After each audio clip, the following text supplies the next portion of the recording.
اللہ الرحمن الرحیم۔ مضمون کا عنوان ہے ماں باپ کے ساتھ سلوک۔ ماں باپ جنہوں نے ہمیں جنا اور پالا، ہماری تربیت کی، ہمیں پڑھایا، انسانیت سکھائی، دنیا میں رہنے کے آداب سکھائے اور زندگی کے اتار چڑھاؤ بتائے، اللہ تعالیٰ کا حکم ہے اور والدین کے ساتھ اچھا برتاؤ کرو۔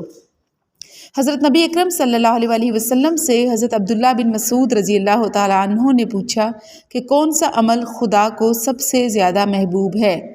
آپ صلی اللہ علیہ وسلم نے فرمایا وہ نماز جو وقت پر پڑھی جائے۔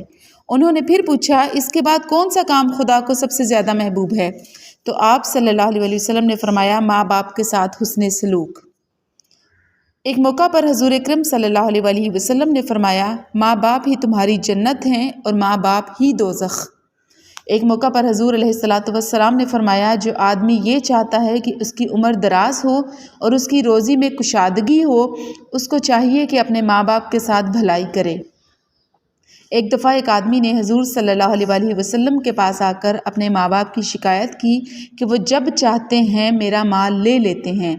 نبی صلی اللہ علیہ وسلم نے اس کے باپ کو بلوایا تو ایک بوڑھا کمزور شخص لاٹھی ٹیکتا ہوا حاضر ہوا۔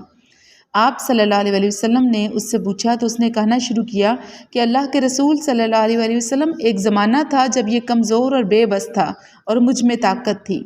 میں مالدار تھا اور یہ خالی ہاتھ تھا۔ میں نے کبھی اس کو اپنی چیز لینے سے منع نہیں کیا تھا۔ آج میں کمزور ہوں اور یہ تندرست و توانا ہے۔ میں خالی ہاتھ ہوں اور یہ مالدار ہے اور اپنا مال مجھ سے بچا بچا کر رکھتا ہے۔ بوڑھے کی باتیں سن کر حضور صلی اللہ علیہ وسلم رو پڑے اور اس آدمی سے مخاطب ہو کر فرمایا تو اور تیرا مال تیرے باپ کا ہے۔ اللہ تعالیٰ نے قرآن مجید میں فرمایا ہے کہ اگر ماں باپ بوڑھے ہو جائیں تو انہیں اف تک نہ کہو۔ ظاہر ہے کہ اولاد پر ماں باپ کے حقوق ایسے ہیں کہ ان کا ادا کرنا ہی اللہ کے لیے مناسب ہے، تاکہ جہاں وہ اپنے ماں باپ کی اطاعت میں پہلے توئیں آئے گا، پھر عین اور پھر تے۔ اطاعت، فرمانبرداری اور خدمت گزاری میں منفرد اور مثالی بیٹا بنے، اس کی اولاد بھی اس سے ویسا ہی نیک سلوک کرے اور اس کا بڑھاپا بھی اپنے ماں باپ کی طرح اچھا گزرے۔